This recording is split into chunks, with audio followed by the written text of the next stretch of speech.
ബംഗ്ലാദേശ് ഒരു ഇസ്ലാമിക രാഷ്ട്രം തന്നെയാണ് അല്ലേ? അതിൽ ഷെയ്ഖ് ഹസീന അവിടെ ഒരു ജനാധിപത്യപരമായ കുറച്ച് ലിബറലായ ഒരു ഭരണമാണ് കാഴ്ചവെച്ചിരുന്നത്. അവിടെ നിന്ന് ഷെയ്ഖ് ഹസീനയെ പുറത്താക്കിയ ശേഷം ഇപ്പോൾ മുഹമ്മദ് യൂനസിൻ്റെ നേതൃത്വത്തിലുള്ള ഒരു ഭരണകൂടമാണ് അവിടെ ഉള്ളത്. അവിടെ ഇപ്പോൾ വീണ്ടും കൂടുതൽ കടുത്ത നിലപാടുകളിലേക്ക് പോകുന്നു എന്നാണ് റിപ്പോർട്ടുകൾ സൂചിപ്പിക്കുന്നത്. പട്ടാളത്തിലുള്ള വനിതകൾക്ക് ഹിജാബ് നിർബന്ധമാക്കുന്നു എന്നൊരു റിപ്പോർട്ട് പുറത്തു വന്നു. ഇപ്പോൾ ഈ ബംഗ്ലാദേശിനെ ഇത് എങ്ങോട്ടേക്കാണ് കൊണ്ടുപോകുന്നത്? വനിതാ പട്ടാളക്കാർക്ക് ഹിജാബ് നിർബന്ധമാക്കിയെന്ന് പറയുമ്പോൾ പട്ടാളത്തിൽ കൂടി അല്ലെങ്കിൽ സൈനിക മേഖലകളിൽ കൂടി ഇസ്ലാമികവൽക്കരണം യൂനസ് നടത്താൻ തീരുമാനിച്ചിരിക്കുന്നു. അതിന് ഉത്തരവ് ഇറക്കി, അത് സൈന്യം തന്നെയാണ് ഇറക്കിയത് എന്നാണ് പറയുന്നത്. അതായത് എല്ലാ മേഖലയും ഇസ്ലാമികവൽക്കരിച്ചുകൊണ്ട് മുന്നോട്ട് പോവുക എന്നുള്ളതാണ്. അപ്പോൾ ന്യൂനപക്ഷങ്ങളെ അടിച്ചമർത്തിക്കൊണ്ട് ഇസ്ലാമിക വൽക്കരണം കൂടുതൽ അവരുടെ മതാചാരങ്ങൾ അവരുടെ മതാചാരങ്ങൾ കൂടുതൽ കടുപ്പിക്കുക. ഇപ്പോൾ ഷെയ്ഖ് ഹസീന ഉണ്ടായിരുന്ന സമയത്ത് ഹിജാബ് നിർബന്ധമാക്കിയിരുന്നത് ഇല്ലാതാക്കിയിരുന്നു. വനിതാ പട്ടാളക്കാർക്ക് ഹിജാബ് നിർബന്ധമല്ല എന്നുള്ളൊരു നിയമം കൊണ്ടുവന്നിരുന്നു. പക്ഷേ ഹസീന പോയതിനു ശേഷം ജമാഅത്തെ ഇസ്ലാമിയാണ് ബംഗ്ലാദേശ് ഭരിക്കുന്നതെന്ന് നമുക്കറിയാം. യൂനസിനെ മുൻനിർത്തിക്കൊണ്ട് പിന്നിൽ നിന്ന് ഭരിക്കുന്നത് അവരാണ്.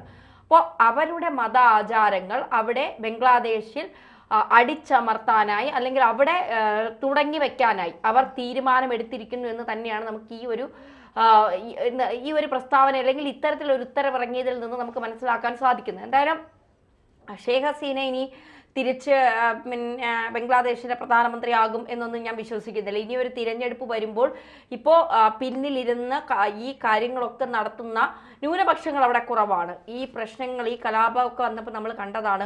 100 വർഷം പഴക്കമുള്ള അമ്പലങ്ങൾ തകർക്കുന്നു, ഹിന്ദുക്കളെ വളരെ മൃഗീയമായി ഉപദ്രവിക്കുന്നു, മറ്റ് സമുദായക്കാരെ ഉപദ്രവിക്കുന്നു. അപ്പോൾ ഇന്ത്യ എന്തുകൊണ്ട് ഹിന്ദുക്കളുടെ കാര്യം വരുമ്പോൾ ഇന്ത്യ ഇടപെടുന്നില്ല എന്നുള്ളൊരു ചോദ്യം അവിടെ വരുന്നപ്പോഴും ഇന്ത്യ പറയുന്നുണ്ട് ഞങ്ങളുടെ സൗഹൃദ രാജ്യമാണ് ബംഗ്ലാദേശ് എന്ന് പറയുന്നത്. അപ്പോൾ ബംഗ്ലാദേശിനോട് കൂടുതൽ കാര്യങ്ങളിൽ ഇടപെടലുകൾ നടത്തിക്കഴിഞ്ഞാൽ അത് പ്രശ്നങ്ങൾ വേറെ രീതിയിലേക്ക് പോകും. അതുകൊണ്ടാണ് തൽക്കാലം അക്കാര്യങ്ങളിലൊന്നും ഇന്ത്യ ഇടപെടാത്തത് എന്ന് ഇന്ത്യ പറഞ്ഞു. മാത്രമല്ല യൂനസ് മുഖ്യോപദേഷ്ടാവായി വന്നപ്പോൾ പ്രധാനമന്ത്രി നരേന്ദ്രമോദി അഭിനന്ദനം അറിയിച്ചുകൊണ്ട് രംഗത്തെത്തുകയും ചെയ്തു. പക്ഷേ യൂനസ് അവിടെ തുടക്കം മുതൽ ഇപ്പോൾ കലാപ ആഹ്വാനം നടത്തിയതും അതിൻ്റെ ആസൂത്രണവും, അതായത് ഷെയ്ഖ് ഹസീനെ പുറത്താക്കാൻ തന്നെ ഒരു തീരുമാനം ആസൂത്രണം ഉണ്ടായിരുന്നു. അതിൽ 2 യുവാക്കളും ഒരു യുവതിയും ഉണ്ടായിരുന്നു. അത് അമേരിക്കയുടെ പിന്തുണയോട് കൂടി തന്നെയാണ് ഷെയ്ഖ് ഹസീനെ പുറത്തിറക്കിയത് എന്ന് യൂനസ് വ്യക്തമാക്കുകയും ചെയ്തു. ബിൽ ക്ലിന്റന്റെ മുന്നിൽ വെച്ചാണ് ഈ കാര്യം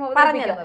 ഇന്ത്യയും അമേരിക്കയും തമ്മിലുള്ള ഊഷ്മളമായ സൗഹൃദ ബന്ധം എത്രയാണ് എന്ന് ബംഗ്ലാദേശിനും യൂനസിനും ജമാഅത്തേക്കും ഒക്കെ നന്നായിട്ടറിയാം. ആ ബന്ധം കൂടി ഇല്ലാതാക്കാൻ, കാരണം ഷെയ്ഖ് ഹസീനയും ഇന്ത്യയും തമ്മിലുള്ള ബന്ധം എത്രയാണെന്നറിയാം. അപ്പോൾ അതും കൂടി ഇല്ലാതാക്കാനുള്ള യൂനസിന്റെ ശ്രമം, രാജ്യത്ത് ഇസ്ലാമികവൽക്കരണം, നമുക്കറിയാം ഈ ഇസ്ലാമികവൽക്കരണം നടക്കുന്ന രാജ്യത്തെ ജനങ്ങളുടെ ഒരു അവസ്ഥ എന്തായിരിക്കും എന്നുള്ളത്.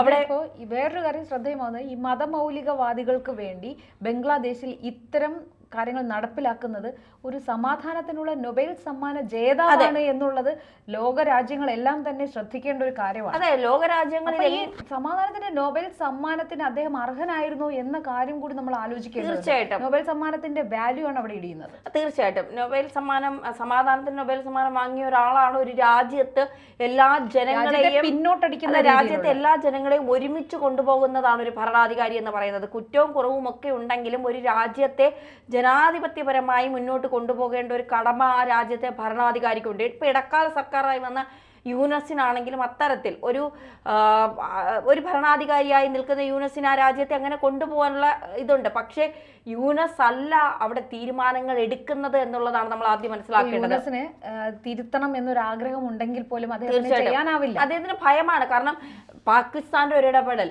തീർച്ചയായിട്ടും ഇക്കാര്യത്തിലുണ്ട്. ജമാഅത്തെ ഇസ്ലാമി ഇവിടം ഭരിക്കുമ്പോൾ അവരുടെ തീരുമാനങ്ങൾ, അവരുടെ കാര്യങ്ങൾ നടപ്പിലാക്കാൻ വേണ്ടി ശ്രമിക്കുമ്പോൾ പാകിസ്ഥാന്റെ പിന്തുണയോട് കൂടി തന്നെയാണ് അവരിത് ചെയ്യുന്നത്. ഒപ്പം ചൈനയുമുണ്ട്. എങ്ങനെയും ഇന്ത്യയുമായുള്ള സൗഹൃദം ഉപേക്ഷിക്കുക എന്നുള്ളൊരു കാര്യം കൂടിയുണ്ട്. അപ്പോൾ ന്യൂനപക്ഷങ്ങളെ ഏത് തരത്തിൽ അടിച്ചമർത്താൻ, അപ്പോൾ ഓരോ മേഖലയിലും ഇപ്പോൾ സൈന്യത്തിൽ ഇത്തരത്തിലുള്ള ഇസ്ലാമികവൽക്കരണം തുടങ്ങി, ഇനി മറ്റ് സർക്കാർ മേഖലകളിൽ തുടങ്ങും. അത് കഴിഞ്ഞിട്ട് സാധാരണക്കാർക്കിടയിൽ ഇനി ഇത്തരത്തിൽ ഉള്ള കാര്യങ്ങൾ തുടങ്ങും. അപ്പോൾ ഈ ജമാഅത്തെ ഇസ്ലാമികൾ ഏതൊക്കെ തരത്തിലാണ് ഈ ഇസ്ലാമിക രാഷ്ട്രങ്ങളിലൊക്കെ നമുക്ക് കണ്ടാൽ മനസ്സിലാക്കാൻ സാധിക്കും. ഇപ്പോൾ എന്തിനേറെ പറഞ്ഞത്, ഹിസ്ബുള്ള തലവൻ മരിച്ചപ്പോൾ സ്ത്രീകൾ ഇത്രയും ആഘോഷപൂർവ്വമാക്കിയത് എന്തുകൊണ്ടാണ്? മതത്തെ അവരുടെ മേൽ അടിച്ചേൽപ്പിച്ചുകൊണ്ട് അവരുടെ സ്വാതന്ത്ര്യത്തെ ഇല്ലാതാക്കി എന്നുള്ളതാണ്. ഒരു തരത്തിലും അവരെ ജീവിക്കാൻ അനുവദിക്കാതെ, വീടിനകത്തു നിന്ന് പുറത്തിറങ്ങാതെ സ്ത്രീ ഉപഭോഗ വസ്തുവാണെന്ന് മാത്രം അവരെ മനസ്സിലാക്കിക്കൊണ്ട് അവരുടെ ഭർത്താവോ അച്ഛനോ സഹോദരനോ മരിച്ചാൽ ഖബറിടത്തിൽ പോലും പോയി അവസാനമായി അവരെ ഒരു നോക്ക് കാണാൻ പോലും അനുവദിക്കാത്ത രീതിയിലുള്ള മത ആചാരങ്ങളാണ് അവിടെ നടത്തിയത്. ഒരു സ്ത്രീയുടെ തലമുടിയുടെ അടിച്ചേൽപ്പിക്കുന്നതാണ്. ഒരു സ്ത്രീയുടെ തലമുടിയുടെ കുറച്ച് ഭാഗം കണ്ടാൽ ലോകമൊന്നും അവസാനിക്കാൻ പോകുന്നില്ല. അപ്പൊ അത്ര വിവരമില്ലായ്മയാണ്. അത് കണ്ടു എന്ന് വികലമായ ആചാരങ്ങൾ. ആ സ്ത്രീയെ പോലീസ് പിടിച്ചുകൊണ്ട് പോകുന്നു, മത പോലീസ് അവരെ അടിച്ചു കൊല്ലുന്നു. അപ്പോൾ ആ തലത്തിലേക്ക് വരെ അതിൽ പ്രതിഷേധിച്ച് രംഗത്തിറങ്ങിയ സ്ത്രീകളെ അവരെ വലിച്ചിഴച്ചു കൊണ്ടുപോകുന്നു, അവരെ ക്രൂരമായി ബലാത്സംഗം ചെയ്യുന്നു, പലരെയും മൃഗീയമായി കൊല്ലുന്നു. അപ്പോൾ ഇത്തരത്തിൽ മത ആചാരങ്ങൾ അടിച്ചമർത്തുക എന്നുള്ളതാണ്. അപ്പൊ അതാണ് ഇനി ബംഗ്ലാദേശിൽ നടപ്പാകാൻ പോകുന്നത് എന്നുള്ളത് നമുക്ക് പറയാതിരിക്കാൻ കഴിയില്ല. താലിബാനിസം ബംഗ്ലാദേശിൽ ഉണ്ടാകാൻ പോകുന്നത് തന്നെ നമുക്ക് മനസ്സിലാക്കാൻ സാധിക്കും. അവിടെ ഉള്ള ന്യൂനപക്ഷങ്ങളുടെ അവസ്ഥയോർത്ത് നമ്മൾ ദുഃഖിച്ചേ മതിയോ. കാരണം അവിടുത്തെ ന്യൂനപക്ഷങ്ങളുടെ അവസ്ഥ ഇനി എന്തായിരിക്കും? ജമാഅത്തെ ഇസ്ലാമി പാകിസ്ഥാനും കൂടെ ചേർന്ന് ആ രാജ്യത്തെ മതങ്ങളുടെ പേരിൽ തമ്മിത്തല്ലിക്കാൻ ശ്രമിക്കുമ്പോൾ എങ്ങനെയാണ് ഇനി ആ രാജ്യത്തെ ന്യൂനപക്ഷങ്ങളുടെ അവസ്ഥ എന്നുള്ളത് വളരെ ചോദ്യം ചെയ്യേണ്ട കാര്യമാണ്. കലാപത്തിന് ശേഷം തീർച്ചയായും ബംഗ്ലാദേശ് സാമ്പത്തികമായി വളരെയധികം പിന്നോട്ടടിക്കപ്പെട്ടിട്ടുണ്ട്. വ്യവസായ മേഖലയിലായാലും ശരി, മറ്റേത് ഘടകം എടുത്ത് നോക്കിയാലും ശരി, ബംഗ്ലാദേശ് വളരെയധികം പിന്നോക്കം പോയതായിട്ട് നമുക്ക് മനസ്സിലാക്കാൻ സാധിക്കും. ഇന്ത്യയിൽ നിന്നുള്ള സഹായമായാലും ശരി, ഒരുപാട് ഡീലിങ്സ് ഉണ്ടല്ലോ ഇന്ത്യയുമായിട്ട്, അതെല്ലാം ഏകദേശം അവസാനിച്ച മട്ടിലാണ്. അപ്പോൾ ബംഗ്ലാദേശ് ശരിക്കും അവിടുത്തെ ജനങ്ങൾക്ക് വേണ്ടി എന്താണ് ചെയ്യേണ്ടത്? അവിടുത്തെ വ്യവസായം, വിദ്യാഭ്യാസം, മറ്റ് പുരോഗമനപരമായ കാര്യങ്ങൾ, അവർ നിലനിൽപ്പിന് വേണ്ടിയുള്ള കാര്യങ്ങളിലാണ് അവർ കൂടുതൽ ശ്രദ്ധ കേന്ദ്രീകരിക്കേണ്ടത്. അതിന് പകരം ജീവിത നിലവാരം ഉയർത്തുന്നതിന് വേണ്ടി പരിശ്രമിക്കുന്നതിന് പകരം അവർ ഷെയ്ഖ് ഹസീനയിൽ നിന്നും അധികാരം പിടിച്ചെടുത്ത ശേഷം ചെയ്യാൻ ഉദ്ദേശിക്കുന്നത് എന്താണ്? സ്ത്രീകളെ അടിച്ചമർത്തി, സ്ത്രീകളുടെ സ്വാതന്ത്ര്യങ്ങൾ ഇല്ലാതാക്കി, മതമൗലികവാദികളുടെ ആ ആഗ്രഹങ്ങൾ അവിടെ നടപ്പിലാക്കുക എന്നത് മാത്രമാണ് അവരിപ്പോൾ ചെയ്യാൻ ഉദ്ദേശിക്കുന്നത്. ഇത് വീണ്ടും ബംഗ്ലാദേശിനെ വീണ്ടും പുറകോട്ടടിക്കും എന്നുള്ള കാര്യം പോലും അവർ ആലോചിക്കാതെ ബംഗ്ലാദേശിൽ നിന്നാണ് ഏറ്റവും കൂടുതൽ തുണികൾ കയറ്റുമതി ചെയ്തുകൊണ്ടിരുന്നത്. നമ്മൾ പറഞ്ഞു അതിൽ നിന്ന് അവരിപ്പോ ഇന്ത്യയാണ് അതിനെ ആശ്രയിക്കുന്നത്. അപ്പൊ ആ ഒരു സാമ്പത്തികം അവിടെ നഷ്ടം വന്നു. ഈ പല ബാങ്കുകളും ഇന്ത്യയുടെ കീഴിലുള്ള പല ബാങ്കുകളും ബംഗ്ലാദേശിലുണ്ട്. അപ്പോൾ അവിടെ നിന്ന് അതെല്ലാം പൂട്ടിക്കൊണ്ട് വരുന്നു. പതുക്കെ ഓരോ പടിപ്പടിയായി ഇന്ത്യ അത് അവസാനിപ്പിക്കാനുള്ള ഒരുക്കങ്ങൾ തുടങ്ങിയിരിക്കുന്നു. അപ്പോൾ ഈ സാമ്പത്തികമായി ഇപ്പൊ പാകിസ്ഥാൻ പിച്ചച്ചട്ടി എടുക്കുന്നു എന്ന് നമ്മൾ ഇന്നലെ പറഞ്ഞായിരുന്നു. IMF-ൽ നിന്ന് പണം ചോദിച്ചിട്ടുണ്ട്, പക്ഷെ അവർ കൊടുക്കാതെ നിൽക്കുന്നു. ഇന്ത്യക്ക് വേണമെങ്കിൽ സഹായിക്കാം, പക്ഷെ നിങ്ങൾ ഞങ്ങളെ ശത്രുവായി കാണുന്നതുകൊണ്ട് സഹായിക്കുന്നില്ല എന്ന് ഇന്ത്യ നിലപാട് വ്യക്തമാക്കി. അതുപോലെ തന്നെയാണ് ബംഗ്ലാദേശിന്റെ അവസ്ഥ. ബംഗ്ലാദേശ് സാമ്പത്തികമായി കീഴോട്ട് പോകുമ്പോഴും മതങ്ങളെ ഇങ്ങനെ അടിച്ചമർത്തിക്കൊണ്ട് അവരുടെ താല്പര്യങ്ങൾ അടിച്ചമർത്തുക, അല്ലെങ്കിൽ അവരുടെ താല്പര്യങ്ങൾ അടിച്ചേൽപ്പിക്കുക. രാജ്യത്തിലെ ജനങ്ങൾ പട്ടിണി കിടക്കാതിരിക്കുക, അവർക്ക് വൈദ്യുതി, വസ്ത്രം, അവശ്യ സാധനങ്ങൾ ലഭ്യമാക്കുന്നതിന് പകരം സ്ത്രീകളുടെ ശരീരം മറയ്ക്കുന്നതിനാണ് അവർ ഏറ്റവും അധികം ഇമ്പോർട്ടൻസ് കൊടുക്കുന്നത്. തീർച്ചയായും അതിലൂടെ അവരുടെ എല്ലാ പ്രശ്നവും പരിഹരിക്കുമെന്നാണ് അവർ ഇസ്ലാം രാഷ്ട്രങ്ങളിലല്ല ഇതിപ്പോ നമ്മളിത് പറയുമ്പോൾ നമ്മളെ ഇസ്ലാം വിരോധികൾ അങ്ങനെയാണ് ഇങ്ങനെ, ഒരിക്കലും അല്ല. ഈ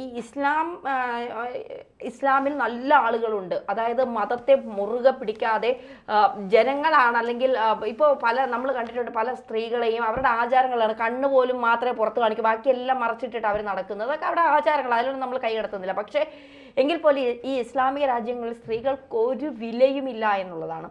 ഇപ്പോൾ സൗദിയൊക്കെ ഒരുപാട് മാറി, എമിറേറ്റ്സൊക്കെ ഒരുപാട് മാറി, അവരൊക്കെ കാലത്തിനൊത്ത് സഞ്ചരിക്കാൻ തുടങ്ങിയെന്ന്. MBSന്റെ പുതിയ പരിഷ്കാരങ്ങളിലൂടെ സൗദി എല്ലാം മാറിക്കൊണ്ടിരിക്കുകയാണ്. അപ്പൊ ഈ ചില ഇത്തരത്തിലുള്ള ഇപ്പോഴും പരിഷ്കൃതമല്ലാത്ത കുറെ രാജ്യങ്ങൾ, അവരുടെ വിചാരം സ്ത്രീ എന്ന് പറയുന്നത് പുരുഷന്റെ കൂടെ അവന്റെ ഉപഭോഗ വസ്തു, അവന് മാനസിക ഉല്ലാസം നൽകുന്ന ഒരു സാധനം മാത്രമാണ്. ഏറ്റവും വലിയ തമാശ എന്താണെന്ന് അറിയാമോ? ആ നാട്ടിലെ സ്ത്രീകളുടെ ബുദ്ധിമുട്ടോ വിഷമമോ ഒന്നും മനസ്സിലാക്കാതെ, അവിടുത്തെ പട്ടിണിയോ പരിവട്ടമോ ഒന്നും മനസ്സിലാക്കാതെ നമ്മുടെ നാടുകളിലിരുന്ന്, അതായത് ഇവിടെ എല്ലാം സമ്പന്നമാണ്, ഒരു കുറവുമില്ലാതെ ഇവിടെ എല്ലാവരും ജീവിക്കുന്നത്, ഇവിടെ ഇരുന്നു കൊണ്ട് അതിനെ പ്രോത്സാഹിപ്പിക്കുന്ന ആൾക്കാർ ഇവിടെ ഉണ്ട്. തീർച്ചയായിട്ടും അത്തരത്തിൽ സ്ത്രീകളെ ഇപ്പോഴും നമ്മുടെ കേരളത്തിലുമുണ്ട് ഇത്തരത്തിൽ കുറെ ആളുകൾ. സ്ത്രീകൾ പുറത്തേക്ക് പോകാൻ പോലും അനുവാദമില്ലാതെ ഒരു പുരുഷൻ എത്ര കല്യാണം കഴിച്ചാലും അത് ചോദ്യം പോലും ചെയ്യാൻ കഴിയാത്ത എത്രയോ സ്ത്രീകൾ നമ്മുടെ കേരളത്തിലുണ്ട്. സ്വന്തം സഹോദരിമാരെ പോലും കണ്ടിട്ടില്ലാത്ത ഒരു വിഭാഗത്തിലെ പുരുഷന്മാരുണ്ട്. സ്വന്തം സഹോദരിയെ പോലും മുഖം കണ്ടിട്ടില്ലാത്ത. അപ്പൊ അത്രയും വികൃതമാണ് ചില മതങ്ങളുടെ നിയമങ്ങൾ. അത് പൊളിച്ചെഴുതാൻ ആരും ശ്രമിക്കത്തുമില്ല. ശ്രമിച്ചാൽ അത് വലിയ വിവാദങ്ങൾക്കൊക്കെ പോകും. അതുകൊണ്ട് ആരും പറയാൻ എല്ലാവരും ഒന്ന് ഭയം തന്നെയാണ്. കാരണം അത് മറ്റു ഭയങ്ങളിലേക്കല്ല. അത് പറഞ്ഞാൽ ഇനി വിവാദമാവും, അതിന്റെ പേരിൽ പിന്നെ പുറകെ നടക്കുക, അതിന്റെ ഒന്നും ആവശ്യമില്ല. ഇവിടെ യൂനസ് കാലെടുത്ത് വച്ച മുതൽ യൂനസിനെ മുന്നിൽ നിർത്തിക്കൊണ്ട് ജമാഅത്ത് പണി തുടങ്ങിയിരിക്കുന്നു എന്ന് തന്നെയാണ് നമുക്ക് മനസ്സിലാക്കാൻ സാധിക്കുന്നത്. എന്തായാലും ഷെയ്ഖ് ഹസീന ഇനി ഒരു തിരിച്ചുവരവ് ഉണ്ടാകുമോ, ഇനി ബംഗ്ലാദേശിലെ ജനങ്ങൾക്ക് സമാധാനപൂർവമായ ഒരു ജീവിതം ഉണ്ടാകുമെന്ന് ഞാൻ പ്രതീക്ഷിക്കുന്നില്ല.